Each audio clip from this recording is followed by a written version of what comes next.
নমস্কাৰ বন্ধু বান্ধৱীসকল, আজি আকৌ এবাৰ আপোনালোকৰ মাজলৈ কিমান অসমীয়া সাঁথৰ লৈ আহিছো। আশা কৰিছো আপোনালোকে আজি এই ভিডিঅ'টো ভাল পাব। আজি 1 নম্বৰ সাঁথৰটো হৈছে বাঁহত থাকিলে শুই থাকে, ঘঁহি দিলেই জ্বলি মৰে। কি বাৰু উত্তৰটো কোৱাচোন ভাবি।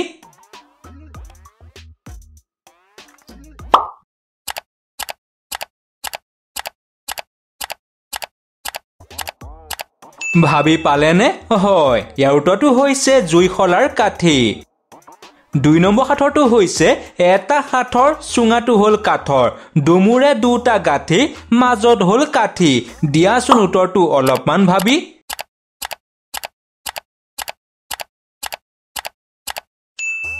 ভাবি পালেনে? হয়, ইয়াৰ উত্তৰটো হৈছে ঢোল আৰু মাৰি। আজি 3 নম্বৰ সাঁথৰটো হৈছে লিখো কিন্তু কলম নহয়, চলো কিন্তু গাড়ী নহয়, টিক টিক কৰো কিন্তু ঘড়ী নহয়। কোৱাচোন উত্তৰটো অলপমান ভাবি।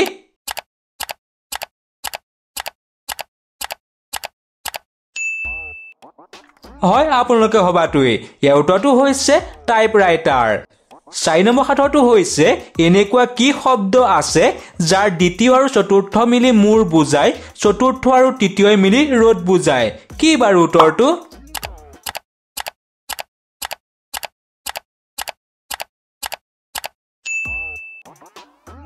হয় বন্ধু বান্ধৱীসকল, ইয়াৰ উত্তৰটো হৈছে দামোদৰ।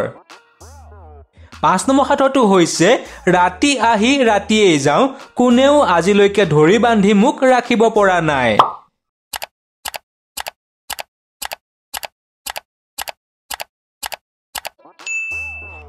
ইয়াৰ উত্তৰটো হৈছে তাৰিখ। বাৰু আপোনালোকে কি ভাবিছিল কমেণ্ট কৰি জনাই দিব।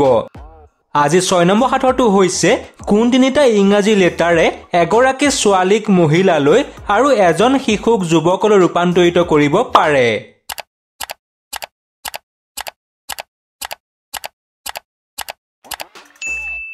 ইয়াৰ উত্তৰটো হৈছে এইজ অৰ্থাৎ বয়সে।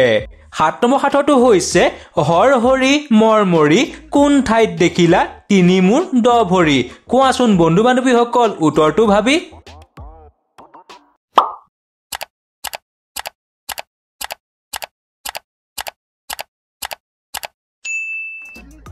হয়, ইয়াৰ উত্তৰটো হৈছে পথাৰৰ হালোৱা।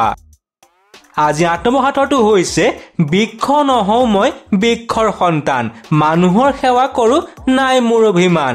কি বাৰু উত্তৰটো কোৱাচোন ভাবিছে।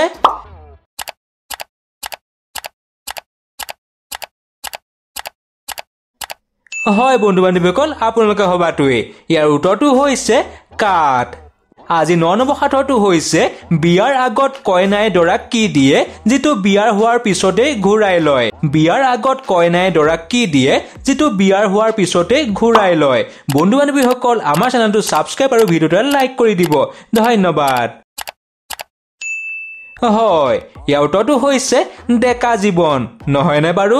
আজি 10 নম্বৰ সাঁথৰটো হৈছে মই চালো তাক সি চালে মোক, দেখি খালো চক, এইটোনো কি বস্তু কোৱাচোন ভাবি চাই।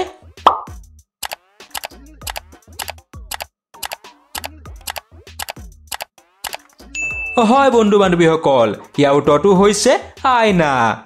11 নম্বৰ সাঁথৰটো হৈছে উপজিয়ে মাউৰা হয় সি, খেতিৰ বাবে পচন সাৰ হয় যি। বন্ধু বান্ধৱীসকল, ইয়াৰ উত্তৰটো আপোনালোকে কমেণ্ট কৰি জনাই দিব। তেনেহলে নতুন এটা ভিডিঅ'ত লগ পোৱাৰ আশাৰে আজিলৈ ধন্যবাদ।